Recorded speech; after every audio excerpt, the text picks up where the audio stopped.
de chez Chanel, je n'en veux pas. Donnez-moi une limousine, j'en ferai quoi? Offrez-moi du personnel, j'en ferai quoi? Un manoir à Neuchâtel, ce n'est pas pour moi. Offrez-moi la tour Eiffel, j'en ferai quoi?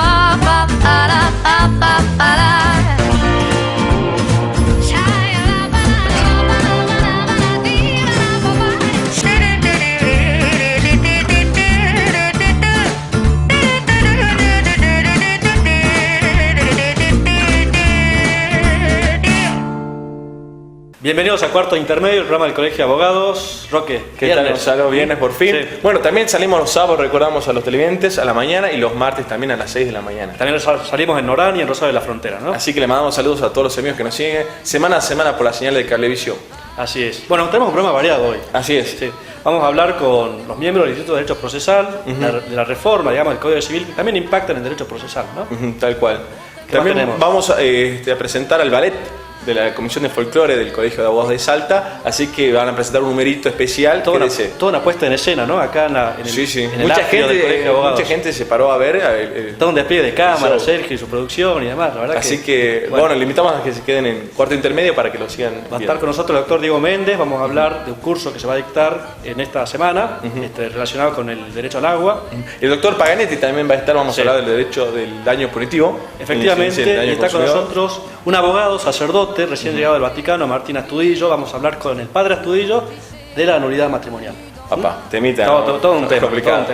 Bueno, vamos a presentar el artista de hoy, ¿te parece? El artista del mes es Ana Silvia Guzmán. Estamos viendo en este momento su cuadro, La libertad de las sombras, un acrílico. Un cuadro más, un lindo cuadro. Perfecto, muy lindo cuadro. Le invitamos en el próximo programa que venga la doctora acá a nuestro programa para que presente el último cuadro del mes que estuvo engalanando, ¿no? Exactamente. Y bueno, le damos paso ya al Instituto de Derecho Procesal. Está con nosotros la doctora Pía Molina. Muchas gracias, Pía. Está también con nosotros el doctor Luis Alavila.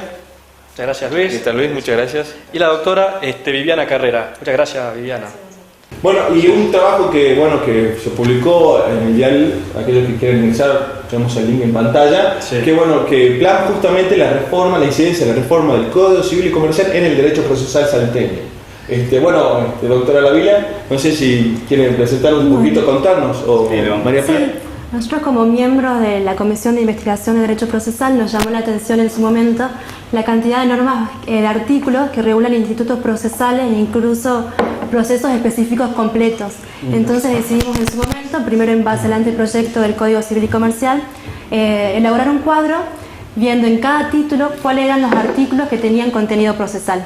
Eso lo plasmamos en un cuadro que está dividido por cada libro, por cada capítulo, cuáles son los artículos que se refieren o bien a prueba o distintos artículos que se refieren al proceso.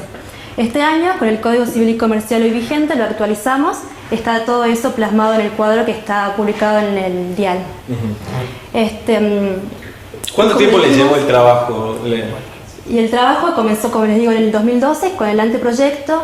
Fue todo un año de trabajo de los chicos, y después este año, en base a el cuadro con el anteproyecto, se fue comparando con los artículos que quedaron en definitiva aprobados, y eso salió más rápido, ya en cuestión de meses. Perfecto. Luis, bueno, trabajar en equipo para una abogada es complicado en principio. ¿Cómo se dividieron las tareas? ¿Cómo fue el detrás de escena, ¿no es cierto?, de este trabajo? La verdad que fue muy sencillo para nosotros. Siempre hemos tenido un gran espíritu de equipo. Todos trabajamos, todos tiramos para el mismo lado. Entonces, básicamente fue dividirnos por los distintos títulos del código y empezar. La verdad que es un trabajo minucioso, pero dividimos en distintos grupos, y dentro de cada grupo a su vez se dividían en distintos temas. Y así la recopilación fue la parte más difícil, porque había muchísimas cosas que revisar, que verificar que esté bien, pero bueno, después de todo el tiempo de trabajo tenemos un fruto que quedó, a nosotros nos gusta. Bueno, digamos, aparte un trabajo bastante práctico, porque ayuda, digamos, al operador jurídico, ya sea el poder judicial, del abogado, digamos, tener en un cuadro sinóptico claramente, digamos, las distintas normas procesales que están contempladas en el Código Civil, ¿no? En todas las ramas del derecho, ¿no? Derecho de daño, familia. Sí, consideramos además que era sumamente útil porque, como sabemos, la parte procesal del código es de aplicación inmediata. Entonces está bueno que cada abogado pueda tener un cuadro en el que vea, por ejemplo, en los sucesorios qué normas procesales tengo, respecto a la adquisición del dominio, qué norma me regula el proceso. Y está ahí bien claro, título por título, cuáles son las normas. Claro. ¿Y es correcto, doctora Carrera, que esté, digamos, en una norma de fondo, normas procesales? ¿Cómo lo ven ustedes como instituto, digamos? Básicamente, lo que nos planteamos como comisión, cuando comenzamos a trabajar, como dice Pía, con el anteproyecto, era la constitucionalidad o no de estas normas procesales en un código de fondo. Bueno, digamos que es facultad de las provincias dictar las normas procesales, las normas de forma, ¿verdad? Claro, sí. O sea, básicamente seguimos la posición de la Corte, sí. Que acepta la constitucionalidad de estas normas en un código de fondo, siempre y cuando sean para favorecer el ejercicio de los derechos de fondo, para mejorar el acceso a la justicia, para la mejor defensa de esos derechos. Claro. ¿Cuáles son las cuestiones más importantes que se introducen desde el punto de vista del derecho procesal en el Código Civil? Hay varios puntos, por ejemplo, se regulan los procesos de familia, hay un título específicamente que habla de los distintos principios que deben regular eso, que deben regir en esos procesos. Hay también reglas sobre... Por ejemplo, el divorcio, sobre... Sí, los procesos de adopción, cómo escuchar al niño. Sí. En ese caso sería uno de los casos que la Corte dice que el Congreso se encuentra habilitado para regular normas, para regular el proceso, porque sería cómo materializar el derecho del niño, el derecho que tiene el niño a ser oído en un proceso, por ejemplo, de adopción. Claro. Cómo escucho su opinión. Bien. También se regulan, por ejemplo, las cargas probatorias dinámicas.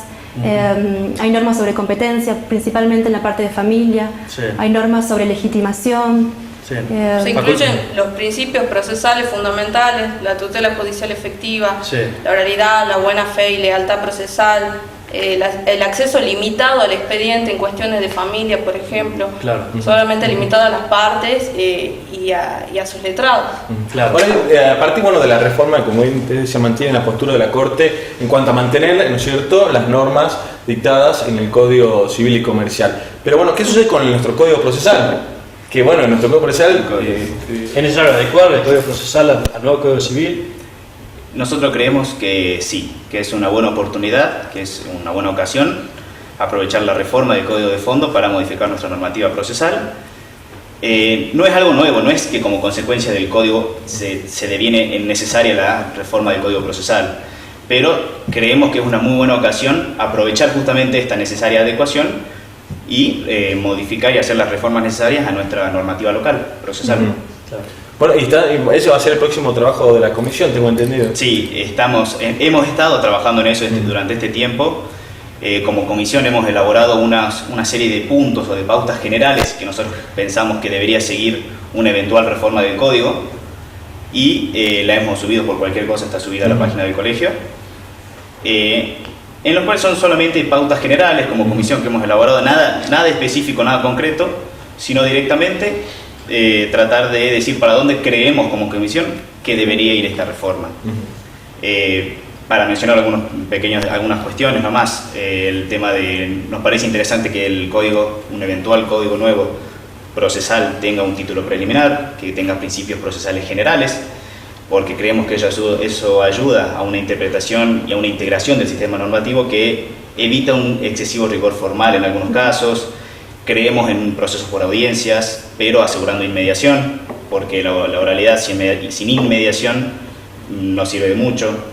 Creemos en regular los procesos colectivos. Creemos que, dado el avance que tiene esta materia en la actualidad y la importancia que están obteniendo estos tipos de derechos, es importante contar con una regulación procesal sistemática para evitar que el amparo sea la única vía de defenderlos, con la inseguridad jurídica que ello trae aparejado, porque no hay reglas claras de cómo se debería hacer ese proceso.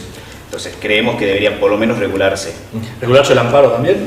No. Esa es toda una discusión porque requiere una reforma constitucional en el caso salteño, ¿no? Pero... En el caso constitucional requeriría de una reforma. Nosotros creemos que el amparo está bien, como está regulado, o sea, está bien la norma constitucional que prohíbe la regulación.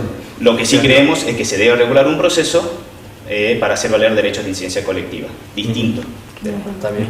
Bueno, y respecto al tema de, yo creo que más los abogados estamos más en una zona, digamos, un limbo con el tema de familia, ¿no? Porque cambió totalmente, ¿no es cierto? Directamente desde los términos que se utilizan, ¿no es cierto? Incluso, bueno, hasta el proceso, ¿no es así?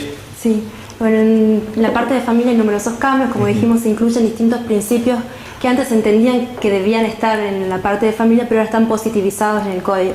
Se habla de la inmediación, bueno, como dijo Viviana, que el expediente debe ser reservado, se regula la competencia en el caso de divorcio, en el caso de que haya menores, cuál es la competencia, el ámbito de el su centro vida, de vida. el centro de vida.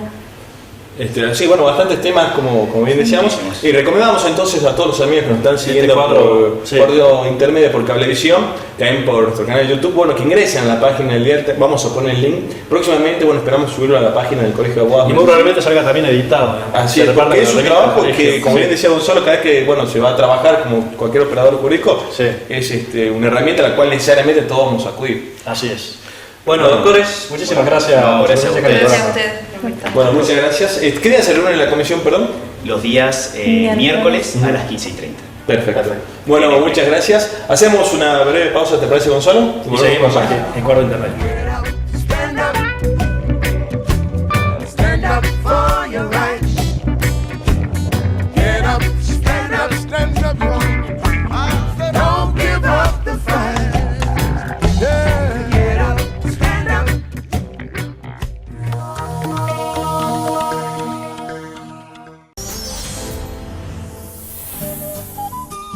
Ganadería, agricultura, industria, las novedades de un sector en constante movimiento. Cambio Agropecuario con Jorge López. Sábados a las 13 por Somos Salta.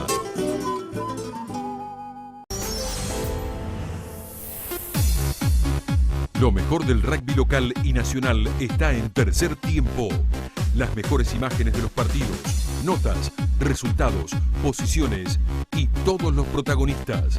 Tercer Tiempo, con la conducción de José María Eliazarian. Sábados a las 20:30 por Somos Salta.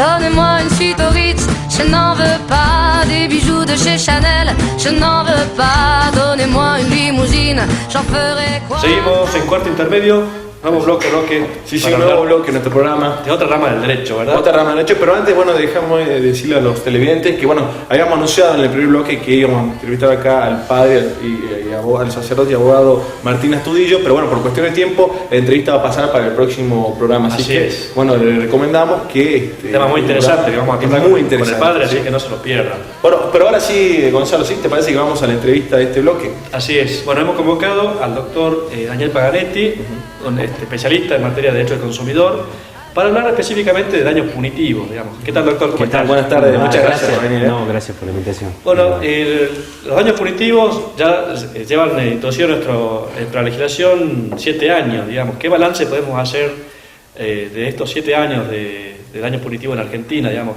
¿Cumple verdaderamente su rol, su función los daños punitivos?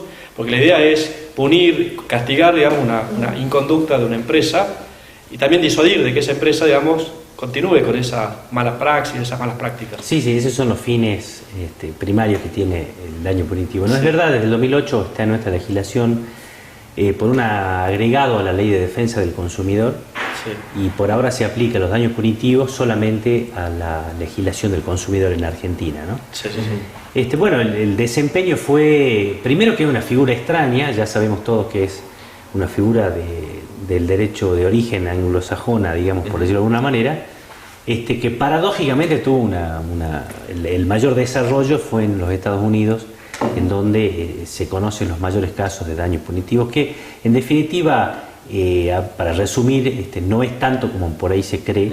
Claro. No solamente, si bien son cifras astronómicas por daños punitivos las que se piden en Estados Unidos, pero Un dato importante es, por ejemplo, no todos los estados lo aplican, y en un sentido general y total, de todas las solicitudes de daño punitivo en Estados Unidos se aplican solamente, son favorables entre el 3 y el 10%. Claro, es muy restrictiva, digamos. Sí, es muy restrictiva porque hace la esencia de la figura, ¿no? Y nuestro país ha tenido un desarrollo muy lento, más allá de que tenemos una deficiencia en el artículo de la norma, en donde tiene conceptos muy genéricos y ha privado al juez, y yo diría a todos los actores, ¿no? A jueces y abogados también, de un mayor elementos que aclaren la procedencia, en definitiva, para esta nueva figura, ¿no? Que tiene una sanción, una multa de 100 a 5 millones de pesos actualmente, que debería actualizarse. Claro, este monto está del 2008 y sabemos todos los días se va depreciando, pero es una herramienta bastante formidable, ¿no? Por ahí, para los estudiantes que me están siguiendo, los amigos, ¿de dónde nace? Porque, hablamos del sistema norteamericano, ¿cierto? Bueno, que a partir del fallo de Ford, es así que se le da un cierto inicio, ¿no es cierto? Un nombre o una identidad. Podemos poner como fecha de nacimiento, ¿no es cierto? Sí, sí. ¿En qué consistió ese caso concretamente? Ese caso es Grimshaw contra Ford Company, es un caso en donde hay un defecto de fábrica de un modelo que es el Ford Pinto. En aquel momento, estamos hablando de los años 80, ¿no? En donde tiene un defecto de fábrica de diseño, un defecto de diseño en el tanque de combustible, de modo tal de que el automotor, cuando tenía un choque de atrás que no era muy significativo, ¿no es cierto? Había estudios que han comprobado que el riesgo de que se incendie el automotor era mucho más elevado que cualquier otro auto donde tenían el tanque con otro diseño. Bueno, en fin, eso cómo se descubrió este caso, porque una señora que iba con su hijo en una autopista en Estados Unidos tuvo un desperfecto con su automotor y fatalmente un auto los chocó de atrás y falleció la señora y quedó el hijo.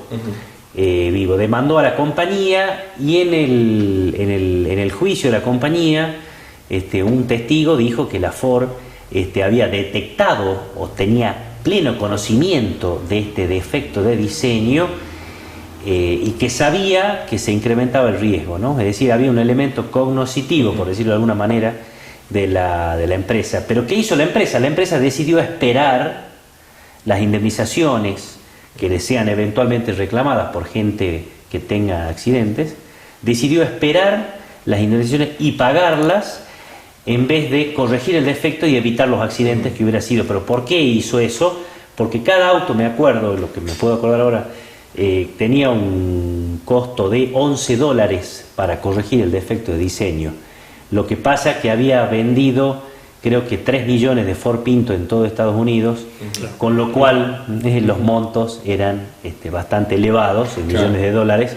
Entonces la empresa en algún momento debe haber decidido, no por la vida de eventuales personas o terceros que compren los autos, decidió optar por indemnizarlos, o sea, un desprecio por la vida, el riesgo y demás. Por el interés económico. Ahí está, por el interés económico es una de las razones. Esta es la voluntad maliciosa de saber que se está violando la ley y a pesar de saber que se está violando la ley y perjudicando a un consumidor, se decide continuar con esa conducta o profundizarla, con lo cual ya sería mucho más agravada la responsabilidad. Claro, volviendo a la situación de los daños punitivos en Argentina y en Salta, más precisamente, si bien partimos de la base de que la norma no es lo mejor, digamos, y es un tipo muy abierto, pero ha sido la jurisprudencia la que ha ido estableciendo cuáles son los requisitos de procedencia, digamos, cuáles son esas notas más sobresalientes. ¿Cuándo procede reclamar daños punitivos? Bueno, es interesante la pregunta porque para diferenciar un poquito con el sistema norteamericano, ¿no? Totalmente. No es lo mismo, bueno, es otro tipo de legislación, ya sabemos, con nosotros. Lo importante de destacar esto es que ante el defecto de la norma se dificulta el trabajo, ¿no? De encontrar aquellos canales que nos lleven o lo lleven a un juez al camino o al final de una procedencia de los daños punitivos. Al abogado a la hora de plantear la demanda también. Sí, yo tengo una opinión media particular. Por supuesto que los jueces se ve que hay algún temor importante por aplicar daño punitivo y se ven por ahí daños punitivos donde hay conductas graves, agravadas de la empresa, donde se ha dañado, donde se ha sostenido durante mucho tiempo una inconducta. Y yo he visto sentencias por daño punitivo a empresas multinacionales por 1.500 pesos. Claro, sí. Que eso lleva a desnaturalizar la figura, porque tiene que provocarse un efecto en la empresa. Y lamentablemente, aunque el sector empresarial no le guste, se obtienen los cambios de las decisiones empresariales cuando se les aplica sanciones económicas importantes. Claro, por motus propio es muy difícil. Sí.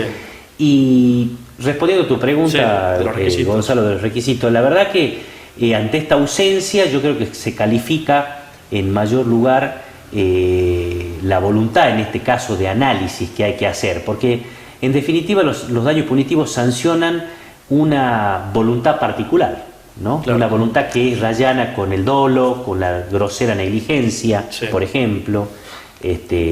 No solamente por un incumplimiento de una obligación legal o contractual se va a sancionar. Claro. ¿Por qué decimos esto? Porque si bien uno de los primeros fallos lo dijo, que es Machina de Arena contra Movistar, allá por el año 2010 creo, decía que el solo incumplimiento de obligaciones legales facultaba al juez a sancionar. Si bien eso es cierto, porque la norma tiene un defecto, pero no sería una recta aplicación si uno es indiferente a las raíces históricas de este instituto. En ningún lugar del mundo se sancionó por daño punitivo por el mero incumplimiento una conducta que no haya sido particularmente agravada. Claro. Algo que daña a la sociedad, es reprochable socialmente, es agravada porque cuando se puede cumplir y no se quiere cumplir y se sigue incumpliendo, dañando, esa es la voluntad que los daños punitivos sancionan. Creo yo que lo más importante también, y esto habría que destacar seguramente, sigo contestando tu pregunta, Gonzalo, en la mayoría de trabajos de doctrina siempre se ha criticado a los jueces, ¿no? Sí. Que los jueces o bien rechazan los daños punitivos cuando están los elementos presentes, o si lo admiten a los daños punitivos la sanción es muy baja, ¿no? Sí. Me parece que ante ese escenario que viene siendo del año 2008 para esta parte, que ha tenido una evolución bastante lenta, pero hemos avanzado ya mucho, me parece, y quiero destacar que no tanto la crítica debe ser dirigida a los jueces, tenemos que hacer los abogados una autocrítica, y somos actores y operadores jurídicos ante la falta de requisitos de los daños punitivos, que vuelvo a repetir, están los requisitos en la norma, hay una revisión al artículo 49 y 47 de la Ley de Defensa del Consumidor, donde habla de qué aspectos se tienen que tener en cuenta: el daño al consumidor, la repercusión social, el provecho obtenido por esta mala conducta y demás. Sí. Entiendo yo que llegó el momento, o por lo menos me parece a mí que hay que exigir más a los abogados ante la ausencia de requisitos de la norma. Hay que trabajar mucho más sobre la conducta esta maliciosa en la demanda, hay que explicarle al juez y hay que rodearlo de requisitos para demostrar que existe esta voluntad. Los elementos de prueba también. Aportar elementos de prueba. Para que el juez tenga los elementos para cuantificarlos. Claro, no descansar en el juez, claro. Que el juez sea el que busque, y después cuando nos rechazan los daños punitivos o son bajos el monto, seamos nosotros los que tengamos que apelar. Claro. Entonces, digamos que el mayor esfuerzo está, a mi criterio, en el trabajo minucioso, que muchas veces por ahí lleva tiempo, pero minucioso del abogado que quiere reclamar daños punitivos, hacer un esfuerzo en, acá lo que sobreabunda no perjudica, y darle todos los elementos al juez y lo convenza al juez de que es importante y es procedente jurídicamente aplicar una sanción por daños punitivos, ¿no? Claro. Salta tiene algo incluso para aportar a la doctrina nacional, un fallo de la Cámara 1 en contra del personal, ha aportado varios el caso Paganetti elementos. ¿Es la justicia federal? No, provincial, con un voto impecable de la doctora Kaufmann de Martinelli. Fue uno de los pocos votos de daños punitivos a la época que fue dictado. Este fallo fue el 2011, abril del 2011. En donde el voto de la doctora es muy minucioso, e ingresa la doctora al analizar la conducta de la empresa, y cuando la conducta es un incumplimiento agravado, y es el voto que utiliza grosera negligencia, que fue tomado como concepto, que fue tomado por otros fallos en donde han hecho suyos, por supuesto, ese concepto. Y esto es un trabajo importante de la justicia, porque ante la ausencia de requisitos de la norma, el juez entiende para qué está la figura y aborda la conducta en un caso en particular, y eso es muy importante. Y bueno, fueron 20.000 pesos por daño punitivo en ese momento, y va creciendo. Hace muy poco tiempo un abogado también en Córdoba, el doctor Raspanti, pudo en los autos caratulados Raspanti contra MX obtener un daño punitivo a su favor por la suma de 280.000 pesos. Claro, pero vamos a hacer un repaso de la jurisprudencia salteña, digamos, el expediente donde se ha acreditado una grave incumplimiento de la empresa y demás, se aplica daños punitivos y salvo del caso Pagaretti, que se fijaron 20.000 pesos, las cifras oscilan entre los 5 y los 10.000 pesos, digamos. Sí, hay sentencias de 1.500 pesos. Sí, sí, estamos lejos de cifras que tienden a disuadir a las empresas. Sí, porque se desnaturaliza la figura misma, porque el juez, por ejemplo, el juez con una empresa de telefonía móvil, no puede un juez que va a aplicar una sanción no tener conocimiento, por lo menos se lo proporciona a la parte que lo pide, de qué envergadura técnico-económica tiene una empresa. No es lo mismo una empresa, una pyme local, que una empresa multinacional. Por supuesto que esos son solamente parámetros, ¿no? A tener en cuenta, pero la idea es que justamente se proporcione más datos al juez para que el juez se convenza que sancionar a una empresa grande en 2.000 pesos no puede, porque tiene elementos en la causa, o fallos anteriores o precedentes, similares casos, porque la jurisprudencia también es una muy buena fuente de derecho, en donde aconsejamos, por ejemplo, en un caso particular, que no puede ser menos de tanto monto. Entonces, en ese caso se va a cumplir, porque la verdad que los daños punitivos, declarar la procedencia y sancionar por 1.000 pesos es como una contradicción, ¿no? Exacto. Se me acaba el tiempo, desgraciadamente, le agradecemos muchísimo. Por favor. Creo que fue bastante claro, ¿no? Así que bueno, para todos los colegas y también los ciudadanos que no les gusta seguirnos, que fue muy claro, agradecemos muchísimo. No, por favor. Hacemos una pequeña pausa, ¿sí? ¿Volvemos? ¿Te parece? Seguimos aquí en Cuarto Intermedio. Gracias.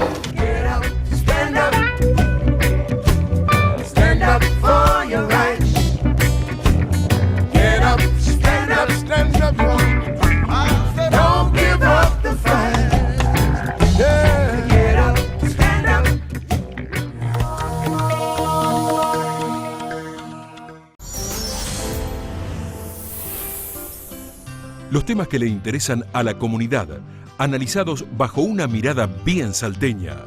Sergio Oliver Calvet presenta Nuestra Salta, sábados a las 15 por Somos Salta.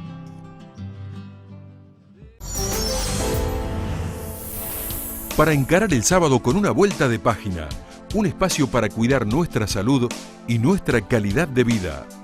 Una vuelta de página, con la conducción de Susana Tesio, sábados a las 9 por Somos Salta.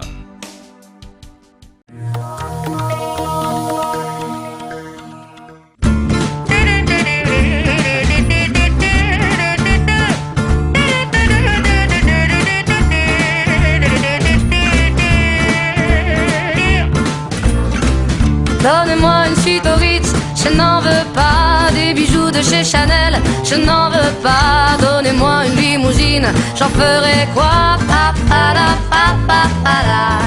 Seguimos en Cuarto Intermedio, tercer bloque, Roque. Así es, Gonzalo. Un bloque distinto viene ahora, ¿no? Un bloque distinto, un bloque bueno que hace mucho que pedíamos que vengan la gente amiga de la Comisión de Folclore del Colegio de Abogados, quien, bueno, presentamos, ¿no es cierto?, a la doctora Claudia Narváez. ¿Cómo está, doctora? Buenas tardes.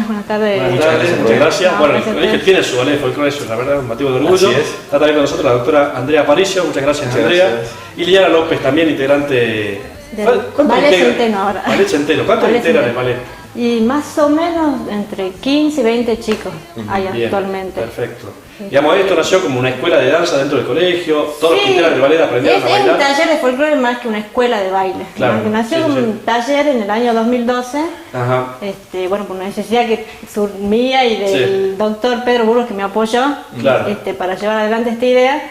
Y en principio era cerrado solo para abogados y a partir del año pasado se hizo abierto para el público en general. Bien. Se sumen y para que puedan participar todos, incluso los familiares de los abogados, por ahí hijos. Claro, porque es una actividad social para que todos participen. Claro, ¿Qué días se está realizando el taller? Todos los sábados de 11 a 13 horas en la Caja de Abogados, en la sede de la Caja de ¿Y de Abogados. qué edades van, digamos, a aprender folclore a la sede de colegio? De todas las edades. Sí. 53 tengo yo y hay chicas de 16. La más chiquita es Natalia, que tiene 15 años. Está bien. Pero viene con algunos conocimientos previos de danza, digamos, porque, por ejemplo, rock es muy patadura. Puede, no, sí, también, digamos. Soy un desastre. Es necesario. Y más o menos, hay de todo. Es difícil aprender a alguien que. No, sí. no, porque la verdad que hay mucha gente que ha comenzado de cero. Hay que echar un poquito de aceite. Estamos bailando. Claro. Sí, en una clase ya salen bailando una chacarera. ¿Ah, sí? Sí. Y eso es bueno porque siempre que no, como un salteño sale de la provincia le piden a ver bailando de bola, es obligatorio, si sos salteño tenés que tocar la guitarra para bailar la samba. Yo pues toco la guitarra, baile otro. Fundamental saber bailar los folclore, saber. Bueno, la invitación es abierta a todos los colegas, están viendo, están invitados los sábados. Y contanos un poquito el video que vamos a ver ahora. Bueno, ha sido toda una puesta en escena, así que le agradecemos a Sergio Arancibia, a Marcelo del Despliegue que han hecho, digamos, para hacer este video que vamos a ver. Sí, bueno, ahora vamos a ver un enganchado de una chacarera, un gato y un remedio atamisqueño. Son 3 danzas enganchadas. Bien. Bueno, que es y está musicalizado también, ¿no es así? Claro, sí. Estamos, no sé cómo es el cuervo pajón, así se llama. Perfecto. Es un enganchado, es todo hecho un instrumental. Bueno, le invitamos entonces a que vean el número del ballet de Norberto Centeno, ¿no es así? Y que se sumen y vengan, se animen, los abogados que son medio estructurados, que se relajen un poco porque es un buen lugar para distenderse, compartir y hacer social. Efectivamente. Bueno, vamos entonces a verlo al ballet en escena.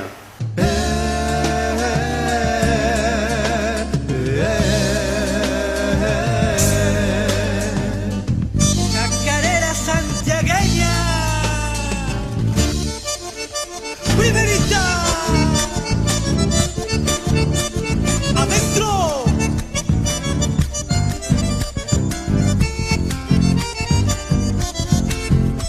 ¡A la vuelta!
Los temas que le interesan a la comunidad, analizados bajo una mirada bien salteña.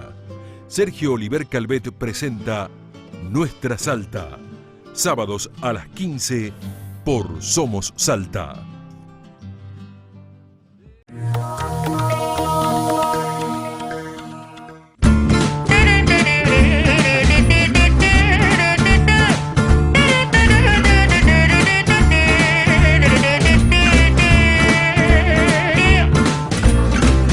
Donnez-moi une suite au Ritz, je n'en veux pas. Des bijoux de chez Chanel, je n'en veux pas. Donnez-moi une limousine, j'en ferai quoi. Seguimos en cuarto intermedio roque, último bloque. Así es, último bloque, pasó volando el programa, no sé Así si es, Gonzalo. volando la verdad.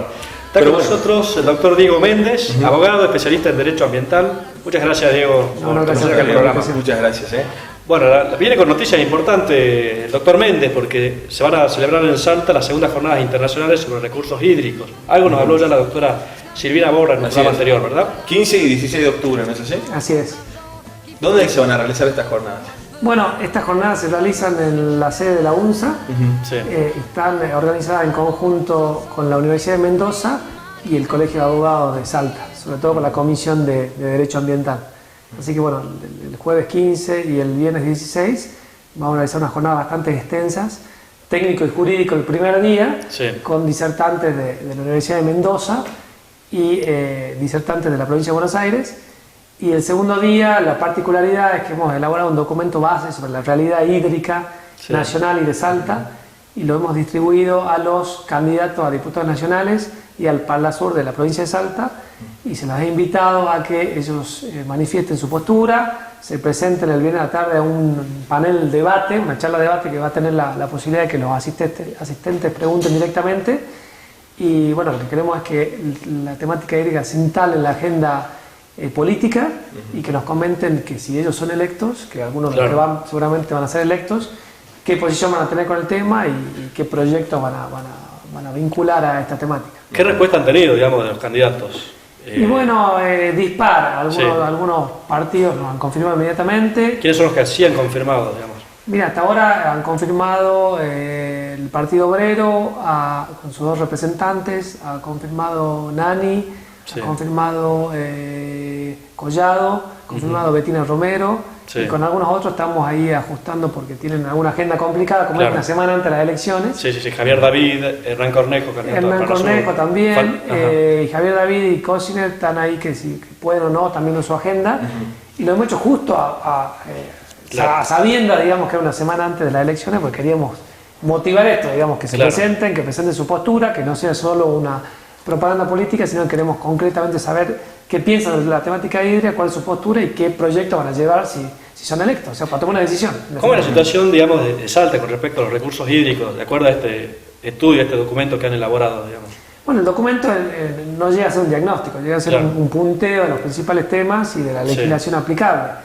Salta ha sido pionera por dos motivos. Primero, por su normativa de aguas, ya con su código viejo que ha sido actualizado y modernizado en el año 98, y también por la Ley de Protección del Ambiente que salió en el año 2000.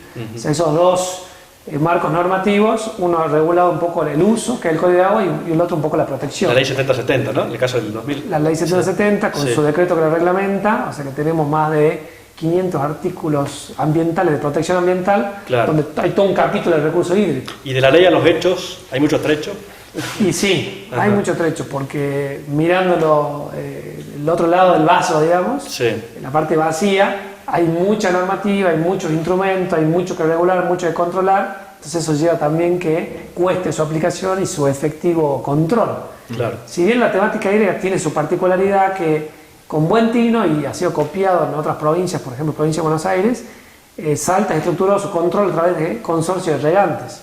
O sea que tenemos más de 50 consorcios en la provincia. Consorcio quiere decir grupos de usuarios del agua que se consorcian como un consorcio del edificio, ponen su reglamento y hacen el control inicial del uso del recurso. Fijando turnos de riego, exactamente, pero ellos mismos se controlan la cantidad de agua que ha sido aprobada por el Estado, cuánta agua recibe cada uno, en qué condiciones la usan, cómo la devuelven. O sea que ese control a campo en estos consorcios ha llevado a que el uso del agua sea bastante eficiente en la provincia. Claro. Eso es positivo. Cuando hablamos de recursos hídricos, ¿a qué nos referimos completamente? Desde, como usted decía, los consorcios de riego, el usuario particular de la casa para el uso familiar, aquellas proyecciones que pueda hacer el mismo gobierno, por ejemplo, la canalización, ¿no es cierto?, de algún río, cuidado de nuestros ríos, o los diques, que tenemos abundantes diques en la provincia. Y bueno, cuando hablamos de recursos hídricos hablamos de todas las fuentes hídricas, pueden ser superficiales, subterráneas, también la nieve, todos los aportes que uno se imagina en el tema hídrico y la competencia sobre regular el uso. En el caso del tema hídrico, del recurso hídrico, lo que el Estado otorga es el uso, el derecho a usar el agua, pero en ningún momento te da el dominio del agua. O sea que nosotros no somos dueños del agua que usamos en nuestro campo, sino tenemos el derecho a usarlo solamente. Si no cumplimos determinados fines productivos y condiciones de uso, ese derecho se pierde. Somos un productor que pierde el derecho a irrigar su campo y esa agua queda disponible para que otra persona, en el orden de prelación, lo pida para su campo o para un uso productivo industrial. O sea que eso es importante. Tenemos el uso solamente y no tenemos el dominio. Y en cuanto a la red de agua corriente, porque por ejemplo, ¿no es cierto?, en Vaqueros, en San Luis, en otros distritos no hay red de agua. También tienen que ver los recursos hídricos acá. Sí, de verdad. O sea, la provincia tiene un esquema de el servicio público de abastecimiento de agua lo ha licitado, lo tiene una empresa mixta, digamos, que es Agua del Norte, COSAISA, ¿sí? Cuando esa empresa no sirve tu lugar donde vos habitás, vos tenés la posibilidad de buscar por medios propios el recurso, ¿sí? Ya sea a través de un pozo o tomando la captación. El plan para expandir, ¿no es cierto?, el agua, ¿cómo se elabora? Tiene que seguir un planeamiento previo a la empresa que está elaborado por la provincia. Exactamente, cuando la provincia, rescindió el contrato, ¿se acuerdan?, con Agua de Salta, y licitó de nuevo el servicio. Eso se licita con una planificación año a año de hasta dónde se debe extender el servicio. Y recordemos que el servicio no solamente involucra el abastecimiento de agua, sino la colección y el tratamiento de los efluentes cloacales. Claro. Pero por ejemplo, los que viven en Vaqueros o en San Luis, ¿saben más o menos dentro de, no sé, por ejemplo, de 10 años van a tener agua? ¿Cuáles son los, ¿no es cierto, aquellos? O sea, el plan se está cumpliendo, digamos, eso, porque el plan, digamos, prevé, digamos, distintos un plan de inversión, etapas y demás. Es un plan de inversión tanto para el abastecimiento como el tratamiento de efluentes cloacales. Claro. Entonces, si una localidad o poblado, uno planifica un barrio, que puede ser un barrio público o privado en algún lugar, tiene que chequear esa planificación, que lo puede hacer en Agua del Norte, o en el ente regulador que controla Agua del Norte, y en definitiva para saber si en qué momento va a llegar y si va a llegar. Claro. Si no, por ejemplo, con todos estos loteos que vemos nuevos, country, clubes de campos, ellos tienen que generar su propio recurso, ya sea con un pozo de agua subterránea o con una captación de un río. Claro. Y ellos son los que administran el agua para ese emprendimiento. El Estado ahí no participa, solamente aprobando el uso. Claro, y el costo económico de ese trabajo lo exactamente, que en muchos casos es muy costoso. Hacer pozos no es nada barato. ¿Cuáles son los puntos críticos más sobresalientes de la situación de los recursos hídricos en nuestra provincia? Bueno, mundialmente y también a nivel provincial, y Salta no es la excepción, hay dos temas, digamos, que conllevan cuando uno va a manejar el tema hídrico. Uno es la escasez y otro es la eficiencia. La escasez se da que nosotros no estamos por entrar en un periodo de lluvia. Salta tiene estos ciclos, estamos en una época de poca agua y después viene un momento que tenemos mucha agua. Por eso hay que saber manejar el agua en escasez. Lo que no tenemos nosotros y que sí tienen países mucho más avanzados es que en el momento que hay mucha agua, los periodos de lluvia, en los países avanzados contienen el agua. Represas, diques y demás, para que en el momento de estiaje liberan esa agua. Entonces el promedio de agua, de disponibilidad de agua es la misma todo el año. Nosotros tenemos ese sistema. En cambio, vemos pasar el agua en verano, a usted le pasa lluvias, ríos, algunas inundaciones en algunos lugares, y el agua se va. Y cuando llega el momento de necesitar el recurso, que son en estos meses, los meses pasados, no tenemos dónde tomar. Entonces tenemos que ser, entra el segundo concepto, el concepto de eficiencia. Tenemos que ser eficiente con un bien escaso.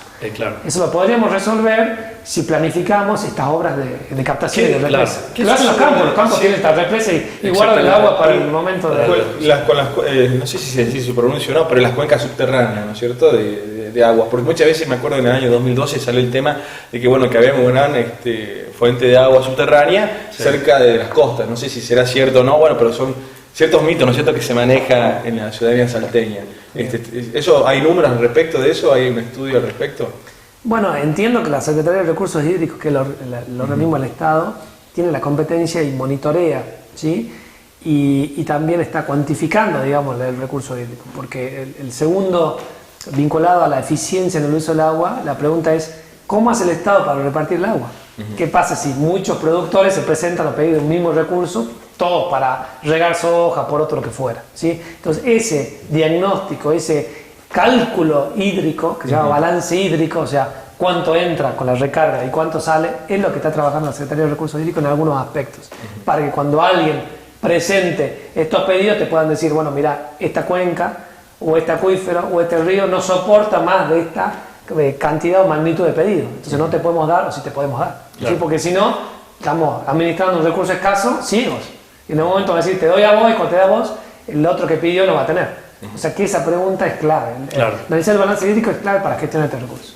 Bueno, muchísimas gracias. Muchísimas gracias, doctor. Recordamos entonces 15 y 16 de octubre. ¿Sí? Así es. ¿Dónde pueden inscribirse aquellos interesados? Bueno, pueden inscribirse en la misma Facultad de Ciencias Naturales, en la Universidad Nacional de Salta, y si entran en el sitio web de la Facultad de Ciencias Naturales, en la página de la UNSA, van a encontrar el programa, van a encontrar el formulario de inscripción, los costos y el programa. ¿Y el proyecto que van a entregar a los candidatos? Está también disponible en la página, ya ha sido entregado a los candidatos, y aparte de los candidatos va a haber una mesa de expertos que va a apuntalar un poco las preguntas técnicas que van a surgir. Perfecto. Bueno, la verdad están invitados entonces toda la comunidad. Esperemos que todos los candidatos participen y elaboren proyectos concretos, ¿no? Y que todos los ciudadanos también se informen al respecto y que ingresen a la página para ver el proyecto. ¿Sí? Bueno, muchísimas gracias, listo. Doctor. Muchas gracias a usted por la invitación. Éxitos. Y bueno, llegó el fin del programa. Así es, nos despedimos. Nos encontraremos el próximo viernes a partir de las 15 acá en Cablevisión, en Canal 2. Agradecer a los amigos de Vinovilable, Gonzalo, como siempre, los amigos que nos agasajan con su excelente catering. ¿Sí? Muchas gracias a Vinovilable. Bueno, hasta la semana que viene. Hasta la semana que viene. Muchas gracias.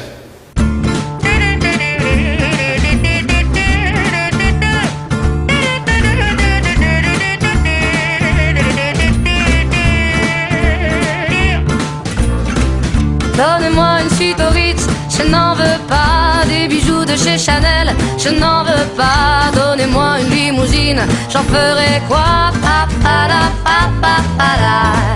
Offrez-moi du personnel, j'en ferai quoi? Un manoir à Neuchâtel, ce n'est pas pour moi. Offrez-moi la tour Eiffel, j'en ferai quoi?